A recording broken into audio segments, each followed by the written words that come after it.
Welcome to this explainer. Today we're diving into something called multimodal prompting. And yes, I know that's a total mouthful, but it basically just means giving the AI more than plain text. We're talking images, screenshots, PDFs, the whole shebang. Now, a lot of people think the tricky part is just getting the file into the chat.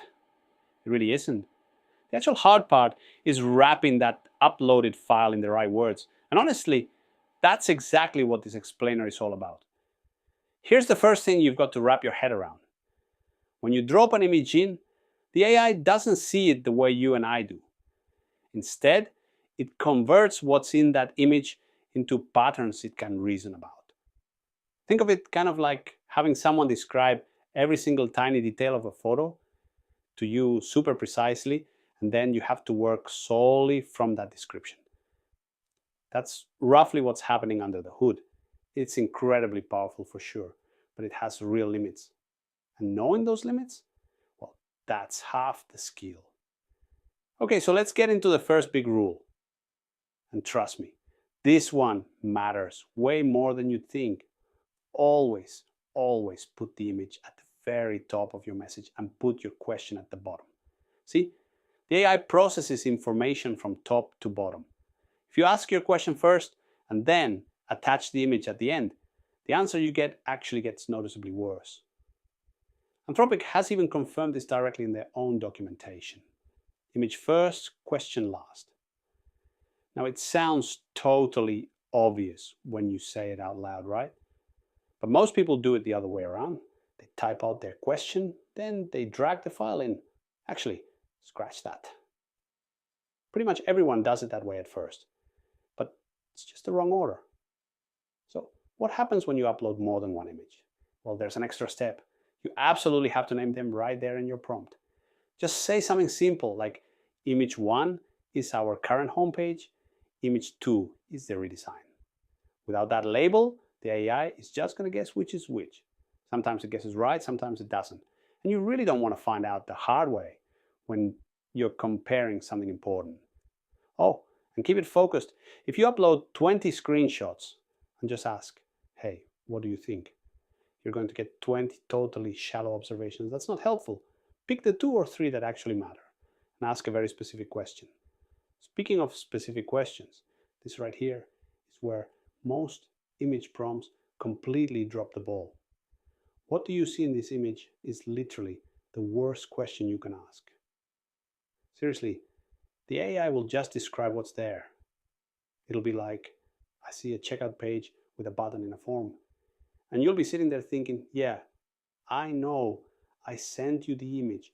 Compare that to something like, this is a checkout page from a grocery app. Find any element that could confuse a first-time user. Be specific about position and what is wrong.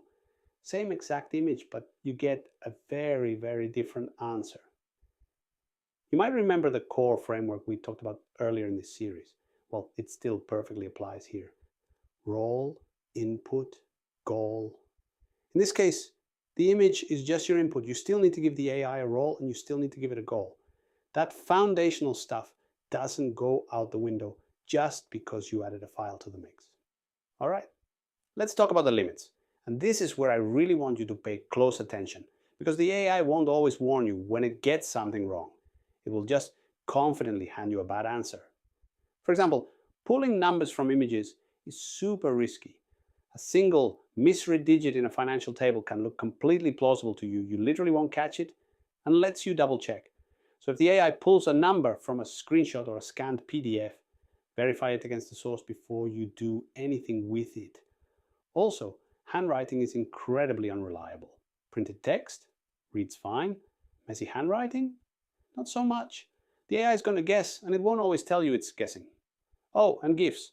That's a great example of something most people just don't know. If you upload a GIF, the AI only processes the very first frame.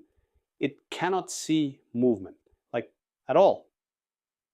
Let's quickly touch on scanned PDFs too. A scanned PDF is basically just a photograph of a piece of paper. The AI has to read it as an image. If the scan is blurry or, rotated weirdly, it's going to make way more mistakes. So if you have a choice, always use the digital PDF.